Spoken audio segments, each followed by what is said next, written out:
Okay, so this is still the fall quarter, the purpose and plan of God. It's from the Pentecostal Publishing House, the Word of Flame curriculum.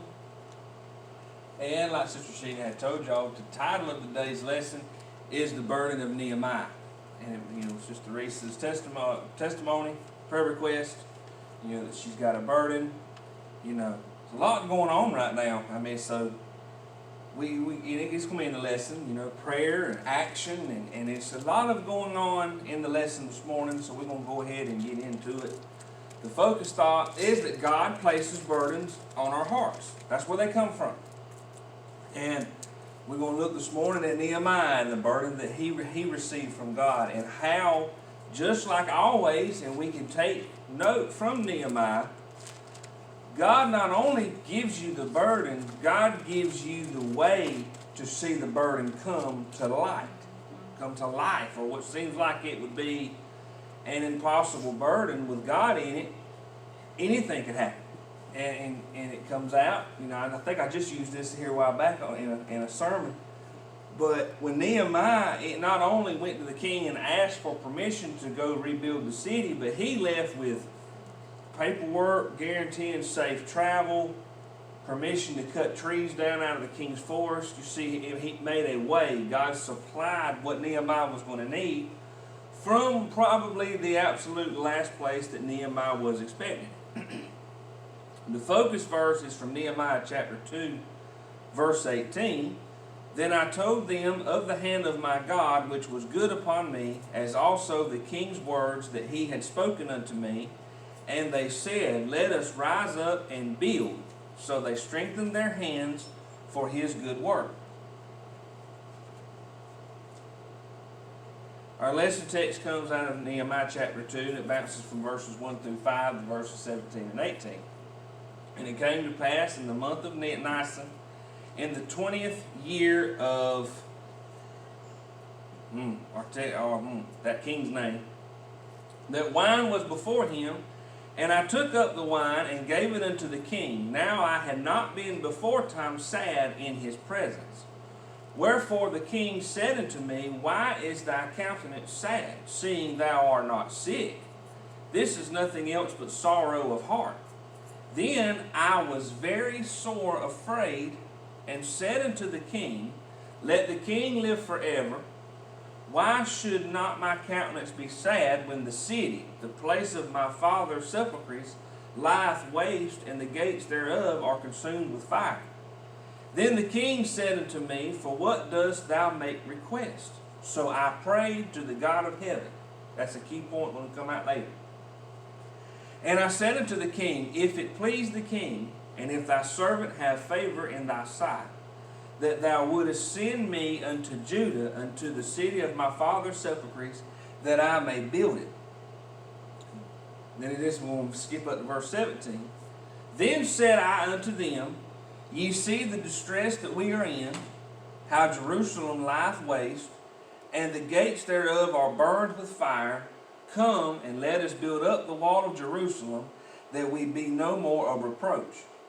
Then I told them of the hand of my God, which was good upon me, as also the king's words that he had spoken unto me.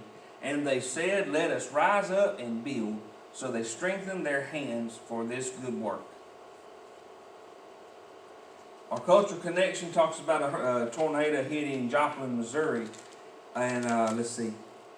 On a lazy Sunday afternoon in Joplin, Missouri, this traffic turned deadly as an F5 tornado ripped through the city, leaving 161 people dead. For 38 minutes, the tornado ripped from their homes, from their foundations, and tossed trees around like toothpicks. Winds swirled as fast as 200 miles per hour. The infamous Joplin tornado cost the city and its citizens $2.8 billion. Since 2011, the city of Joplin has been rebuilding. Although no one can replace someone lost in the storm, the people who call Joplin home have been rebuilding their homes, their businesses, and their lives. It has not been quick or easy, but it has been happening. Now the city of Joplin, Missouri is thriving. Nehemiah had to feel like the people of Joplin felt. His city was destroyed, but not by a storm. It was destroyed by an army. Nevertheless, the walls of his city and the temple in his city lay in ruins. It would have been easier to find another site to build a new city, but God placed a burden on his heart to rebuild Jerusalem right where Jerusalem used to stand. God burdened Nehemiah with the weight of his city lying in ruins. The burden, which doubtless kept him awake at night, moved him to pray to his God and petition his boss, King Artaxerxes, for permission to return home and survey the damage. If not for the burden, Nehemiah may not have returned to rebuild. What kind of burden do you suppose God wants to lay on our hearts for our city? Now, burden is used a lot in the Christian circles, and a lot of times it's in relation to a spiritual thing, as a task. It's when someone feels a pull, to a place, a person. And a lot of times we speak or hear about people having burden that God has placed on their hearts. This is not meant to bring us down or to be a hindrance spiritually. It's kind of, you're using a burden, and when you think of how you got beasts of burden, you got donkeys, you got alpacas, llamas, mules, all these different types of animals, that's what they're bred for. They pull wagons, they carry heavy loads that just you can't understand sometimes how in the world a little donkey can carry all the weight that it can carry, and because he's working so hard. And if we were having to carry that kind of a burden, that would be a negative thing. We would feel like we didn't know why we had to work so hard. But these spiritual burdens are not meant to bring you down. They're meant to uplift. It's meant to mean, hey, good, God's trusted me with this burden. It's something it's good to have. It means that God has got work for us to do. Abraham's a great example of having a burden when he heard about the fate of Sodom and Gomorrah. He didn't pace the floor while wringing his hands in anguish, nor did he move past the information as it did not impact his immediate circumstances. Kind of like we do, you see on the news where a hurricane hit a far-off place or an earthquake or something like that, and you feel bad, Lord be with those people, those involved, but it absolutely has nothing to do with you, and you go about your day without a second thought of it. I'm not getting on anybody for that. That's just how everybody is. It didn't exactly, he could have said, well, it's a good thing I don't live in Sodom and Gomorrah. He's had a burden. His burden moved him to action through intercessory prayer, ultimately saving Lot and his daughters. Sadly, the two doomed cities were not spared, but the obedience to his burden was proved to be an example of how we should submit to the burdens God places on our hearts. So throughout the Bible, you see how key events unfold based on someone else's burdens. Sometimes it's situations where it's the person in the fight. They're praying. They've got the burden. They've got the bull by the horns. Other times you'll see it's like what we just talked about with Abraham. It's from an outside source, so he is petitioning God. They're praying for that person that's in the fight. Not just kind of saying, well, at least I'm not having to fight that round this time. You got this to go around, so you just deal with it the best that you can deal with it. I'm going to mind my own business. You pray for what the person's going into. Talks about a Texas pastor. It never does give a name, but it says that God gave a man in Texas a burden to start a church. He didn't want to start the church, mainly because the way the story looks is that he lived in a small town, or whatever town that God had told him to put the church in was a small town. And he didn't want to start a church in a small town because it's so hard to start a church in a small. He'd rather go to a big church where maybe the first service that he has, he may have a good crowd of people, rather than in a small church where he'd have to start out with maybe 5 or 6 that might trickle in. So he fought against it. He didn't, just wasn't thinking it was the best location. But, and also looking at, well, there's already other churches in existence in that town. He threw everything at it of why it was a bad idea. But finally, one day, he could no longer ignore the burden that God had put on his heart, so he stepped out on faith. And God quickly blessed it.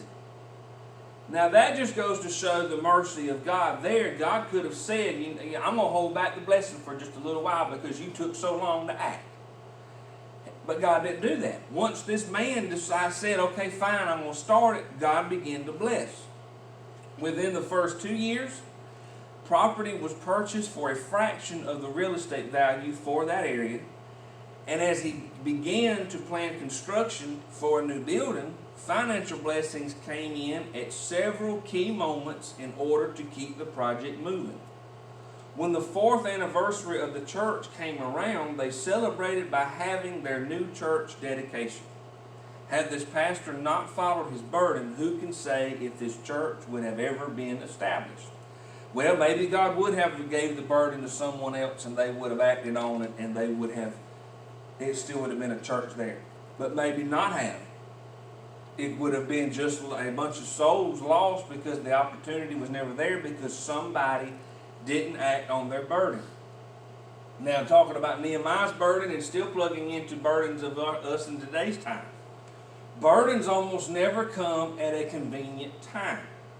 When I first read this morning, when I was reading this lesson over and saw that, I was thinking, yeah, they sure don't. Burdens don't. They always come when you're at your weakest point, when you just really ain't got the steam for it. That's when it seems like God throws everything on you. But the lesson went a different way with it. The lesson said that they almost always come out of a place of comfort and contentment. I'm good right here where I'm at. Don't make me step out of my circle. Everything's going good right now. Why would I shake things up? A lot of times that's when God sends the burden. Gives the example of Moses. Moses was content. He had kind of a quiet life. He was a shepherd. He had a wife. They had a family going on. Just working for his father-in-law, keeping sheep. And everything was going good for Moses. Not a whole lot of responsibility in that. Just whatever come with being a shepherd and a husband, and that was pretty much it. Get up in the morning, just do his job, and go home with that day, or whatever, however, just work. But God called him into action. Moses even tried to tell God that he was not qualified for his calling. That sounds familiar in so many circles. Almost every person that God has ever called to do anything, they try to explain to God, God, you're talking to the wrong one. I can't do that because of this, that, and the other. But going on with this, that's not necessarily what, Nehemiah's kind of in the same situation to a point. All right, yeah, he's a slave, but he's a cupbearer in the royal court. So you would kind of think that he had a pretty decent life. If he's in the royal court, they're going to make sure his clothes look good. They're going to make sure he don't look malnourished. They're going to make sure, everything's took care of, because if the king has someone there from out of town and he wants to impress them, boy, look at how good care he even takes of his slaves. This kingdom must just be flourishing. Everything's doing great. So he somewhat lived a pretty good life. I'm comfortable here. I can just do what I need to do. Cupbearer, give the king what he needs, and I could go okay. Have a comfortable lifestyle, provided unrestricted access to the king. Not many people had that. You see a lot of times, you think about how Esther, I know it's a different part of the kingdom, map or whatever, but culture might have been a little different. But when Esther was going to go to talk to her King Ahasuerus to see about if she could have something done about the plans going on behind the closed doors to have all of her people killed, she didn't just bust up in the room and say, hey, King, I need to talk to you for a minute. She stayed outside in the outskirts, kind of in the background, until he saw her and he gave the signal that it was okay for her to come to him. And then she went in. Nehemiah's already there. He's already in a perfect position for the burden God needed him to do. So we can imagine this man being faithful in prayer and Nehemiah, his service to God while enjoying his successful life, if you want to call it that. Scripture tells us that when Nehemiah heard the bad report concerning Jerusalem, that he felt an immediate burden for that situation. It didn't eat on him eventually. It's a lot of times that's what these burdens do. It hits you just all of a sudden, you got a burden, you got a fire built in, you want to see something happening. Now, he could have easily just kind of said a quick prayer. He could have continued on with his life, not concerning himself with a situation far away and of no real direct impact of his situation. But it said that he went on with as a man of faith. He was moved so much in his spirit that he had to act.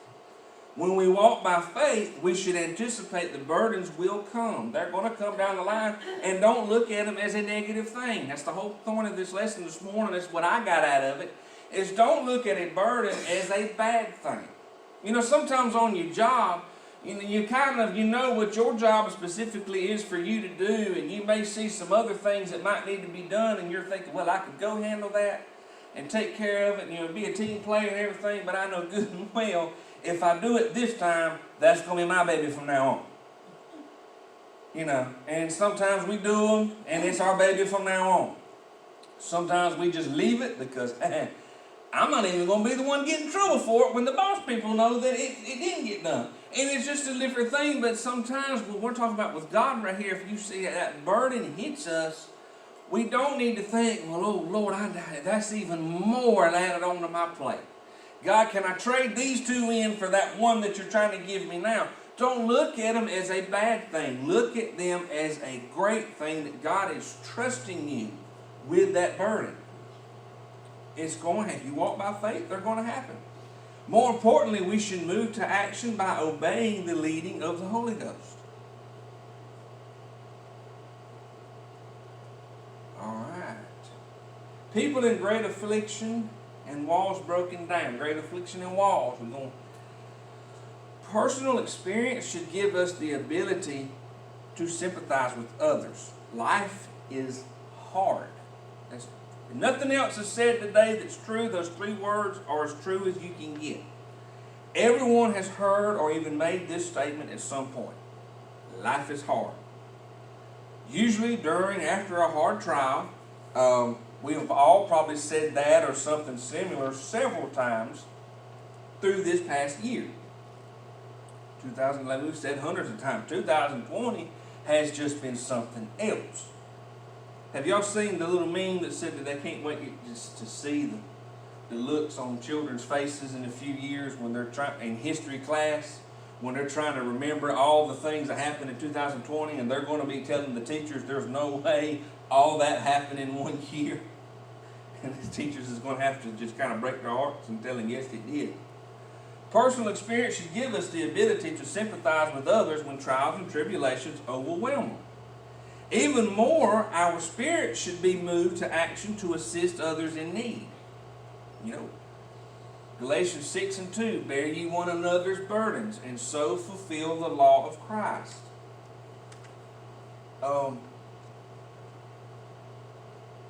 When Nehemiah inquired about the state of Jerusalem, he was shocked at the report that he got.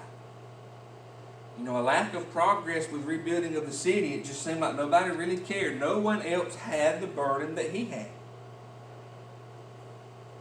And the lack of the progress, it didn't make sense in his mind. And it may not have been ours either if we were in the same situation. So it's important to point out that Nehemiah did not rush to judge the situation. He didn't rush in to place blame on anybody. He was moved with compassion about the situation and immediately began to seek God.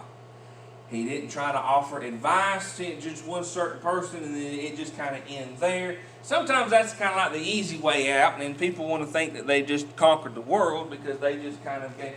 And there's nothing wrong with that sometimes. If that's all the situation really needs for you to do. But when there's a burden from God given to you, is to act.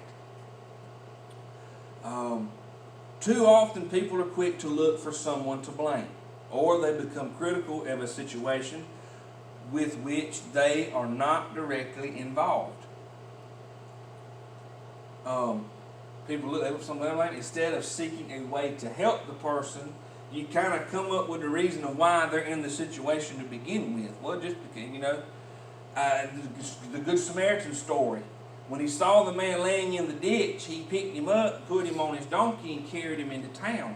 He didn't say, well, if you hadn't come through here at the time of the day or night that you did, you wouldn't have, or, if you'd have been doing this or you'd have been doing that, or you'd have just went a different way. You wouldn't have had to worry about it. He didn't try to tell him why he ended up beaten, robbed, and laying in a ditch. He just helped him. Now, Nehemiah, remember a while ago, he mentioned in the mid-conversation with the king, the way that I read that, that was all in real time in my mind. The king, hey, look, something's up with you. You look healthy, you're not sick, but you just seem sad, and it seems like something is heavy on your heart. And in the middle of the conversation, Nehemiah prayed. Prayer is essential. The action, taking action on the burden, yes, it's important. But it don't need to be all. It needs to be added to prayer. Sometimes a burden may only come from prayer. Prayer is essential in everything that we do. When the king inquired what Nehemiah needed, Scripture said that he prayed. And with him being in the middle of a conversation, now, here goes again the conflict or the debate on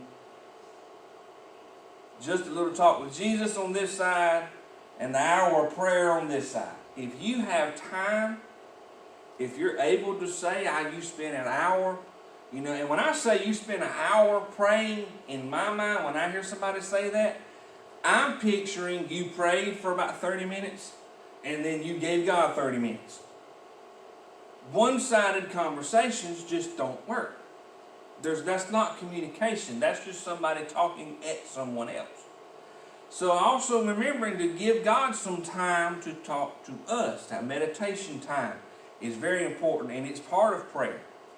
But Nehemiah, I highly doubt, is the point I was trying to make here, is that I don't think in mid-conversation with the king, Nehemiah went over to the side, pulled up a chair, kneeled down, and prayed for 20 minutes about it. In that quick moment, he said a quick prayer in his mind. Because it said he got scared. Oh, Lord, I've done messed around. I've always done a good job in here. Because remember the Scripture said that he had never before. He didn't show his emotions. He was the cupbearer for the king. How wants to go to a restaurant and have a waiter or a waitress just seem like they're depressed? Have you ever seen that movie Inside Out? Where it shows all the different, you got the happy one, you got the sad one. Who wants to go to a restaurant and the sad one be your waitress? Or Eeyore from Winnie the Pooh. Everybody might know who Eeyore is. You want sweet tea with that? You sure? Okay. No, everybody wants the happy, smiling, seems like just everything in their life is put together.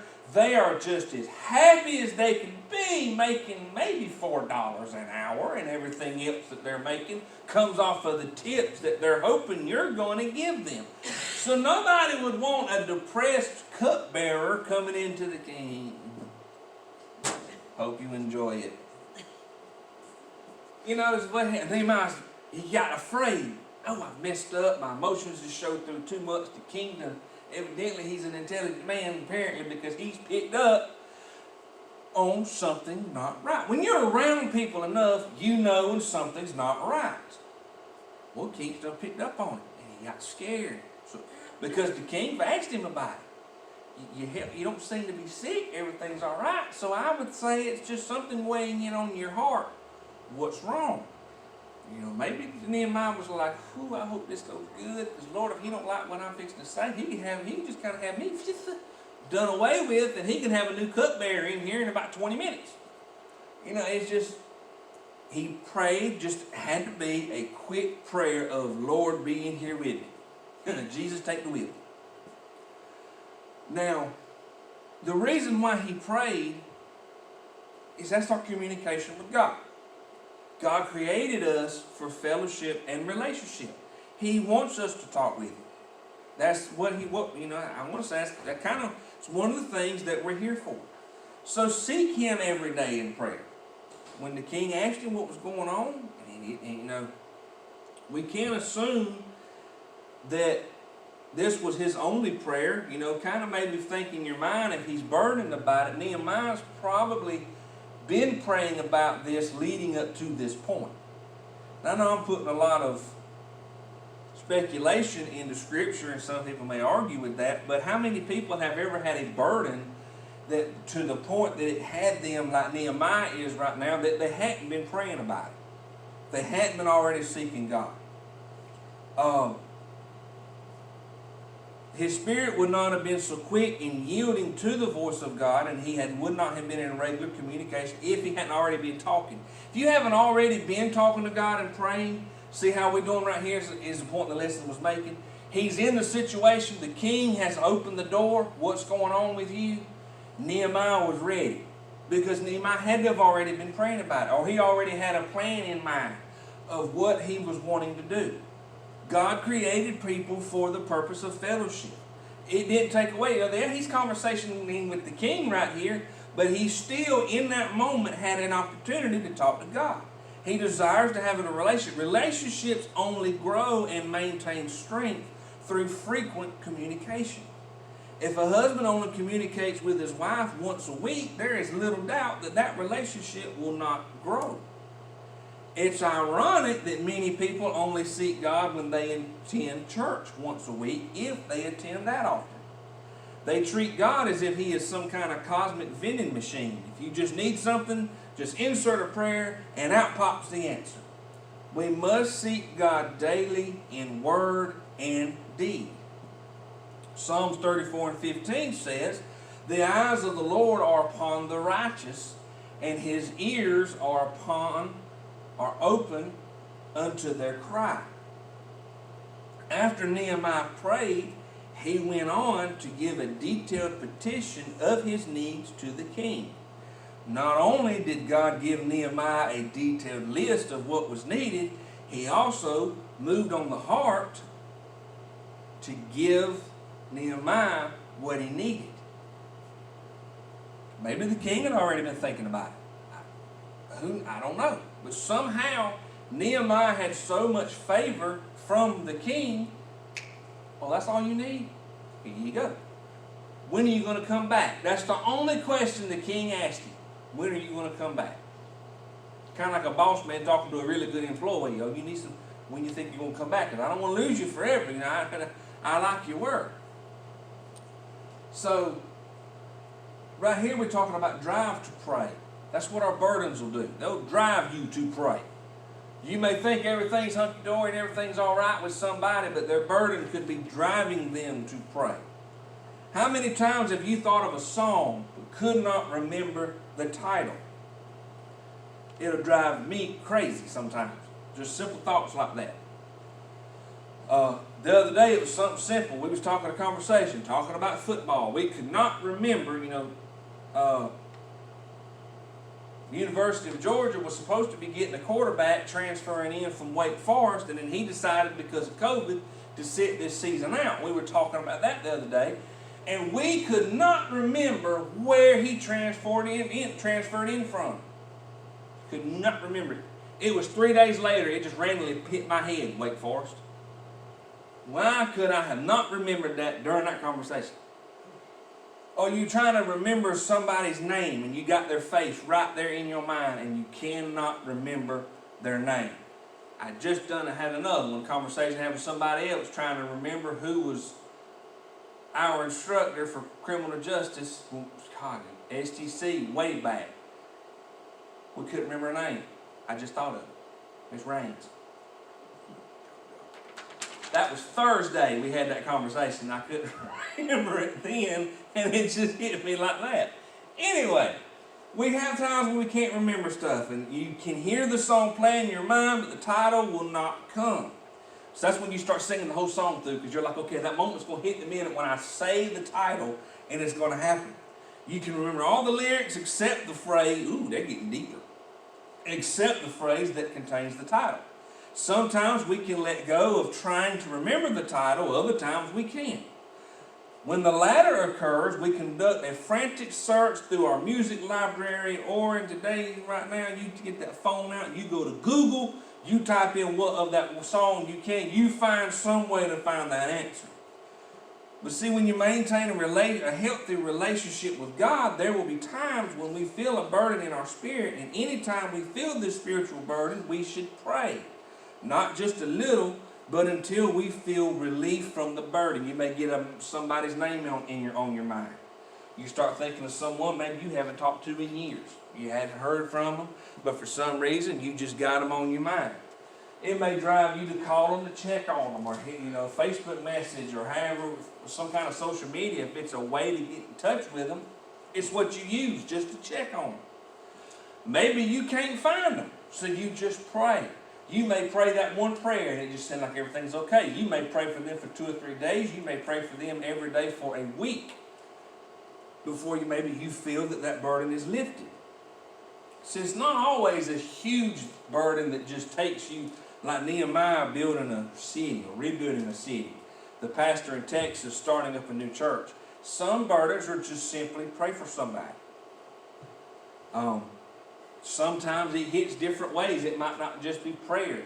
It may also be, and I've used this example before, where somebody, I'm going to fast lunch today. They go to work and they just feel, and they fast. They don't understand what's going on. Other times they're not planning on fasting. They've got their mind fixed on what they're going to get for lunch that day, and they just can't wait till the lunch bell rings and they can go get their dinner and everything be great. And all of a sudden, a burden hits their heart fast.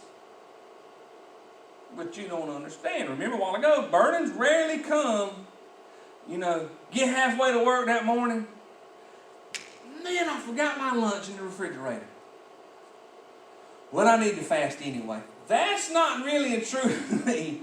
Okay, yeah, you may decide because you could go somewhere else to get something. I'm not going to say that it doesn't count, but I'm talking about you've got it laid in front of you. I think Brother Ray has talked about times he's just felt like something burdened him to fast that entire day. And he worked that day and comes home that evening, and Sister Christie's cooked some of his favorite foods he could ever want for supper that night. And the choice had to be made was act on my burden and fast, or eat the food. And it just, sometimes they're simply, you just get a burden, you pray for them, and it seems like you never think of it ever again. You may not ever know why the burden came. You may never hear about what somebody was going through at that time. Then again, they may stand up it might be a fellow church member, and several services down the road, several weeks past, they jump up to give a testimony about something going on such and such day, and then you think and remember, well, wait a minute, that's the day that I felt like I needed to pray for them. And then that's their burden. So, and that comes from maintaining a healthy relationship with God. Nehemiah felt his burden was so great that it affected his very demeanor. Now, I don't think Nehemiah was mopey. I don't think he was, there was just something different in his demeanor. Maybe he's normally smiling, and just the king happened to notice he wasn't smiling as much. Something simple. Now, I know that's me and my idea. Maybe he was walking around like Eeyore. I don't know. But there should be an internal drive to seek God in prayer until we know His ultimate will. Knowing His will is really half the battle in going forward. Not praying and seeking God out and trying to... I know we talk about all the time about how it seems like, you may have to travel in darkness, but don't worry about it. God knows what's going on. We only know a few details of every situation, but God knows everything, and I know that, but still you can continue to pray and seek God and talk to Him. Get the relationship with Him even stronger and just keep growing in Him, and then He'll reveal to you, sometimes through the burdens, what His will is. Don't try to plug this and that and the other and come up with an idea for you to guess on what's going on. But just know that God's going to tell you what's going to happen. So Nehemiah prayed, and then after he prayed, he acted. Most everyone has heard the expression that actions speak louder than words. That's one of my life mottos. That's what I look at most in a person. I watch their actions. Your actions will speak to somebody around you way more. I know I keep looking at the book, but I'm not actually reading out of it as much as it looks like. When you act, the way that you carry yourself you can just, I'm okay. No, I don't think you are. Something's not right. Nehemiah could have told the king, hey, I'm fine, don't worry about it. Well, your words say you're okay, but your actions are telling me different. All right? I know I use sports movies a lot, but I don't know if y'all maybe you've ever seen it or not. But in the movie We Are Marshall, there's a ball player, and it talks about his true story of when the lightning hit the airplane and the entire football team crashed.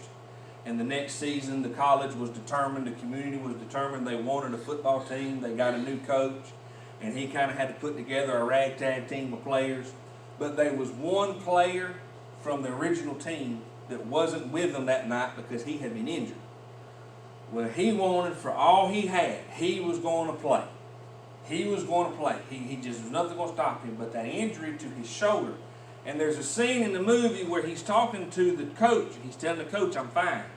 He said, your shoulder, man, the doctor said your shoulder's messed up. It's going to take some time. He said, look, my shoulder's fine. And the coach said, which shoulder? This shoulder, it's fine. He said, yeah, it's all right. Well, the coach reaches back and just knocks the fire out of that shoulder. And he stands there, he says, Coach, I told you my shoulder's fine. He said, it is, and he hit it again, and the tears welling up in his eyes because the pain was excruciating. And through the tears, he still says, my shoulder is fine. And whether or not that part ever happened in real life, I don't know. But it really plugs into what I'm talking about right here in your actions. Yeah, him hitting that shoulder, man, them tears well up in your eyes is telling me different than you're fine and your shoulder's good and you're going to run out there as fast as you can and run into somebody with that shoulder. It's just not going to happen. So he goes on to tell them, boy, look, you can help this team in other ways. You can tutor them, you can coach them, you can do so much more and do something so much better than actually. But in his mind, all he wanted was to get on that field and play. That was what his burden was that he had. But what the coach needed was him to do something else. Be careful in making sure we're not grabbing our own burdens and they're not coming from God. Saying we'll pray is not enough. You know, saying, and I'm just kind of jumping off of one horse to another one right there, but sometimes even prayer alone is not enough. It takes an action. Nehemiah could have just prayed, Lord, send somebody. And the Lord's trying to, all right, now I got you the burden. You're the one I need to go. That man was, I don't want anybody to think that I'm saying, well, just cast it to the side and say, whoo, that burden didn't come from God. I must have thought of that on my own. There's nothing wrong with wanting to do something. There's nothing wrong with taking some initiative. There's nothing wrong. God honors that. Just because God says, well, you grabbed that burden, I didn't give that to you. As long as we're just, oh, and I can't get this out. When we're looking at what God can work with you with, God can do anything with His people. So that's what we're here for. He created us to communicate with Him, relationship with Him. And He can use us, like we said here a while back, we're all different tools in a toolbox. Some's better at other things than others. Some are called to do other things than others. But if I wanted to go out, okay, we're right here, all right, with COVID going on, with things happening just the way that it is right now, and looking around, I know, and there's nothing against those that aren't here this morning. That's not what I'm saying here. But we got just a handful of people here this morning. This would not be the best time for me or anybody in any church somewhere to decide, unless it's from God, to decide to do some kind of extravagant something. Build a new church building. You know what? I tell you what, we just need to gut this whole thing out and let's just totally redo it. This would not be the best time to do that. Now, if God said, hey, it's time to do it, just like we're seeing with Nehemiah right here, God would make the way for it to happen. And we would have to step out on faith and let God allow it to continue on. And just like it was, hey, we outgrew our social hall. And it seemed kind of like, and now it's been kind of for nothing. We built the new social hall outside, or God had it built. We had the money come in and everything's been great, and God's still supplying, God's still doing. And we're seeing how right now it's hard to really do anything with it at this time because there's so many stipulations on crowds and groups and different things. But that doesn't take away the fact that the burden was there, that it was needed. Yeah, okay, COVID hit. It happened. Rules come down, and can't be groups of this, can't be groups of that. They're already starting to change some of that stuff again. It was groups of so many 6 feet apart. Now it's not even 6 feet apart. It's just, there's beginning to change things and move things around. And I know we haven't heard anything about that the last few days because everything's been focused on election. But knowing that there's still everything's what I was trying to talk about the other night. Okay, when your burden hits, it doesn't mean the rest of your world stops. We still have to maintain the balance of everything around us. Okay, election came. News channels, now that you watch them, that's all they talk about, all they talk about, all they talk about. Man, for months now, all the news has ever talked about was COVID, COVID, COVID, COVID. Now that you ain't really hearing much about that anymore the last several days.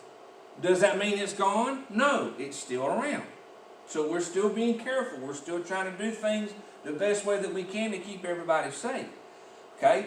The burden of Nehemiah here come rebuild this city. Nehemiah's life didn't stop. He could not pack up and just leave. He had to get permission from the king. So he had to begin to pray.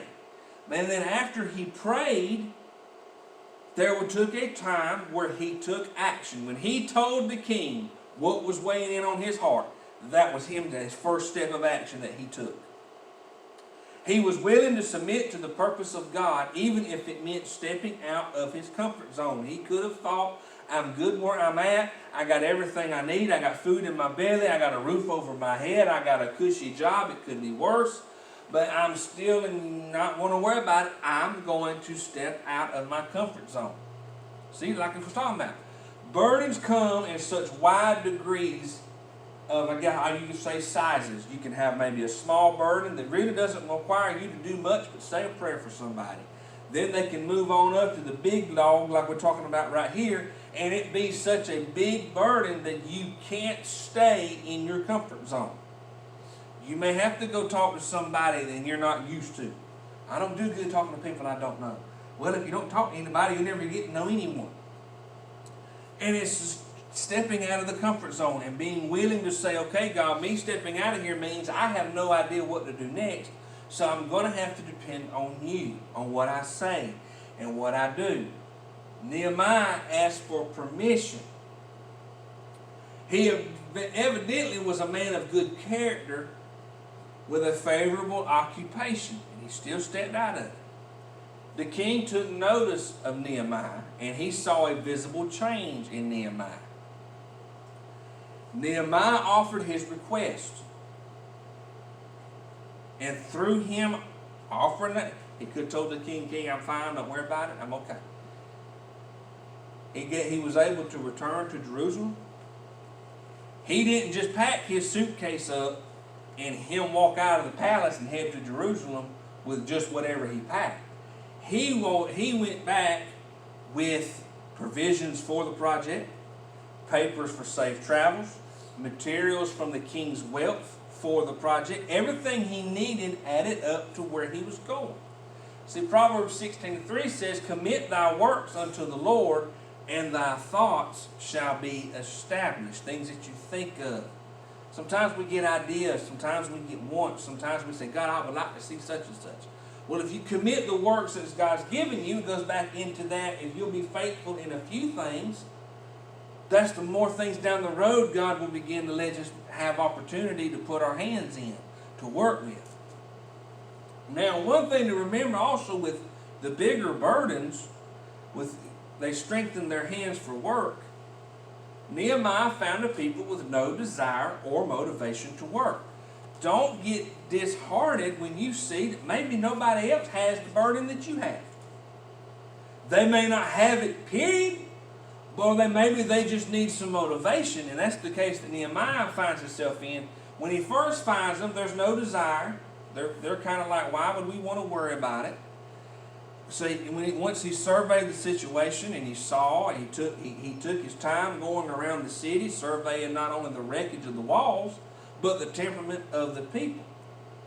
You can picture the city walls laying in shambles, and that's what would be their protection. You know, they're not as safe as they could be right now, but they weren't motivated and they weren't concerned at all with rebuilding these walls. Even though they were no longer in captivity, maybe that's their, hey, look, we're not in captivity no more. We can go do what we want to. Let's get out of here. Why would we sit right here in this one place and rebuild this wall? They allowed the situation to dictate their attitude. So they kind of possessed an attitude of despair. But Nehemiah offered the people a way forward. When he spoke to the people, he addressed the situation directly. Jerusalem was a wreck and the people were in despair. He didn't sugarcoat it. He just laid out where they were. He charged them to rebuild the walls to protect the city. He stated that his God was with him and told them that the king had said before sending him away. The people were impressed by these events and being in captivity and knowing the power the king held over Nehemiah. So it says that yet they did not have to simply believe the words he was speaking to them. The fact that Nehemiah had come with the materials to rebuild was a demonstration of the miraculous works of God. So kind of in a way, Nehemiah's testimony motivated the people. You know, as he began to talk, you know, kind of like fact checking now, and they said, well, he's saying the king was good with everything, and we're going to have to kind of believe him because he showed up with a bunch of the king's stuff. That letter that he's holding has got the king's seal on it. So he's telling the truth. So don't be afraid to offer some motivation from your testimony. Your testimonies show a God who can do the impossible. And a lot of times your testimony is what can win somebody over. Now, at the same time, kind of have to throw in, you know, kind of shoot down this happy thought right here with somewhat of a bad one. Sometimes the only person that's going to encourage you is you. This is one of my favorite stories about David, you know, even more than David killing Goliath. It's 1 Samuel 30 and 6. In this situation, when they come back in, they had been, him and the army was gone. I can't remember now right where they had went, but when they came home, they found that they had been invaded, their wives, their children had been taken captive, that just everything was not in a good shape, and the men were about to revolt against David and kill him. 1 Samuel 30 and 6 said, but David encouraged himself in the Lord his God. And through David being willing to do that and still stand, they went after and got everything back that had been taken from them. They pursued the enemy and got everything back. David could have run. Oh my goodness, all these guys is going to kill me. I got to leave. He could have hit a pity party. Oh, poor me. Everybody's turned against me. Nothing's happening like I wanted it to. God, why have you forsaken me? He could have just went the full-blown deal. But it said he encouraged himself. Now, we talked a while ago about how your burdens can drive you to pray. They'll drive you to action. Nehemiah kind of is taking on the role of governor of Jerusalem right now when he begins to supervise the rebuilding of the walls. And keeping an eye on prayer, James 5 and 16 says, the effectual fervent prayer of a righteous man availeth much. There's a reason why Nehemiah was put in this place to take over this position. Now, after the completion of the walls, after the city was rebuilt, he returned to the king as he promised. Remember, the king had just that one request. All right, you can go. But when are you going to return? Well, when it's done. So in closing, Christians have resources never thought possible. They come from God. You may think the situation is impossible or that nothing could ever happen, it's not going to work. But as being Christians, as being followers of Christ, we have access to resources that we can never imagine. So how is it that we are still reluctant to move into action when we feel burdened, since we now know that we have access to these resources? Nehemiah is a wonderful example of submitting to the burdens that God places on our hearts, no matter the cost. Luke 12 and 34 says, for where your treasures is, there will your heart be also. That's going to be it for this morning with this lesson. And again, like I normally always say, I hope somebody got something out of it. I think that's it. I don't think there's, surrender to His purpose and act on that plan. Don't just talk about it. Don't just say it's going to happen. Just let's act on what God has for us to do.